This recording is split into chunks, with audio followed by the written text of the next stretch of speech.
My entire adult lifetime has been spent pursuing this one accomplishment. I'm only just acknowledging that I may never grasp it.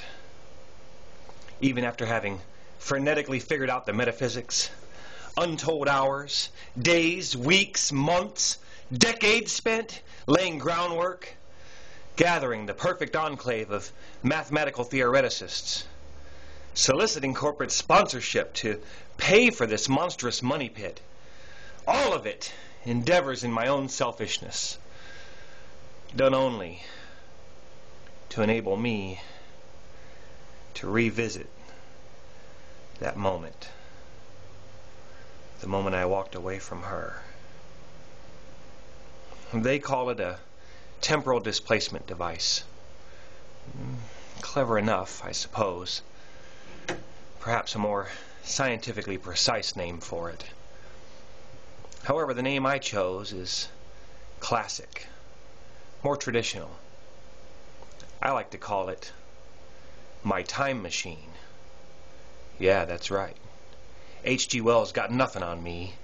He can only imagine what I've made a reality. Oh, that word. Reality.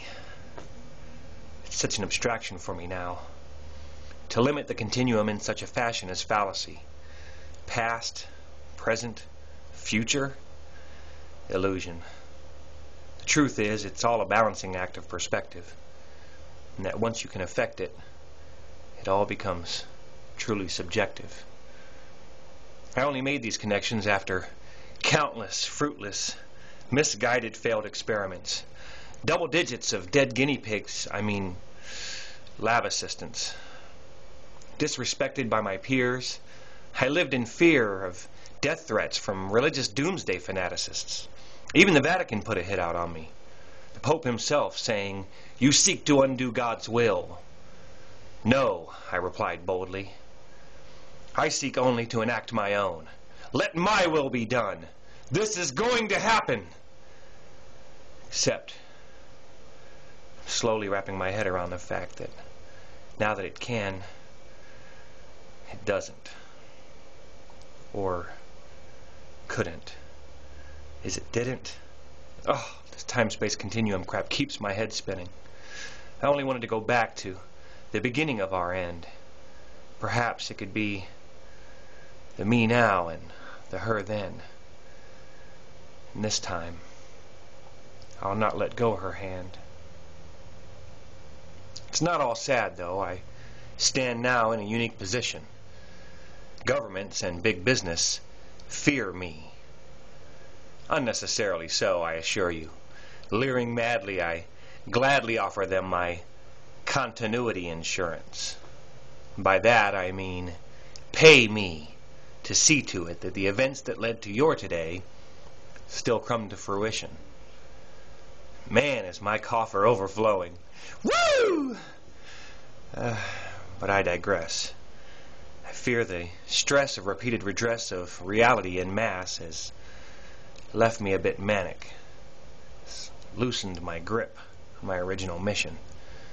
The flash of fission required to split my own reality, to alter my own totality, I fear is beyond me now. How could I? What kind of man would I be to undo all my deeds, to take back all that's been achieved? It was this pain that paved the way. I couldn't reclaim it now. The future, at least one version of it, is at stake. No, wait, let me explain. Take, for example, today, a busload of school children in Killeen, Texas, careened off the rain-slicked road. Its gas tank exploding in a fireball that melted the asphalt. It was so hot. Except not, because I didn't allow it in this now. Do you see? Last week, 73 churchgoers in Kentucky were lucky when a faulty fire alarm forced an evacuation. Just minutes after, the roof collapsed, leaving investigators asking, was it a divine intervention? Do you get me? Unrelenting violence is how the White House described the race riots that erupted in several southern U.S. states over the weekend, as debates over the source and nature of the assassins tasked with attacking the first family with semi-automatic weaponry raged on. Meanwhile, First Lady Michelle Obama remains in critical condition. Are you with me? Do you see how, thanks to me and my invention, these three horrific scenes are purely fiction? I couldn't risk undoing all that I did, will do, am doing, have done. It's one thing to go back just a few hours, making recent wrongs right, before fate flowers all the unknown potentials into lasting consequence. But it turns out that the time stream is a tad temperamental, and that changing even slight but long past events can shower the present in torrents of temporal instability. So you can see how this ability must be used discreetly, saving lives by rewriting recent history, undoing the latest catastrophe. Even these seemingly simple tasks are tricky. It's an exacting science. To apply it to a past too far removed risks paradox, which is exactly why I can't, or couldn't, haven't yet traveled back to before she and I parted, to take up where we left off on this long-lost love that we started. Because I can't imagine that without this broken-hearted obsessive drive that I would have strived or necessarily even tried at all, would have had the gall to discard conventional wisdom and create the dimensional rift that allowed for my invention of time travel to begin with. This gift, my gift to humanity, might not survive such a trip. And is undoing my own personal tragedy really worth it? Oh, I can't work it out in my head. What came first? The chicken? The egg? I begged the fates, return me to her, and was denied. Then instead, I demanded. Now, commanding time, would my work become travesty if I were to give in to this gravity? Traveling back to remap my past's topography, making myth of my fact and unraveling all that's bothered me?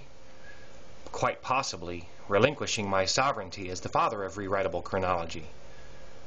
But would I really owe any apology to a present that might not exist if not for me? I've already proven that destiny cannot stop me, lest I allow it. But this flip-floppery cannot persist. I must decide on this somehow.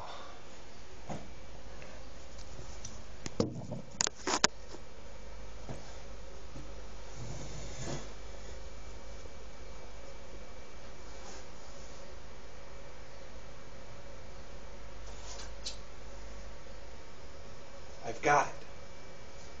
I know now. I'll enlist chance, whom I'd so long abandoned. One last dance with the random. Fate, make the choice.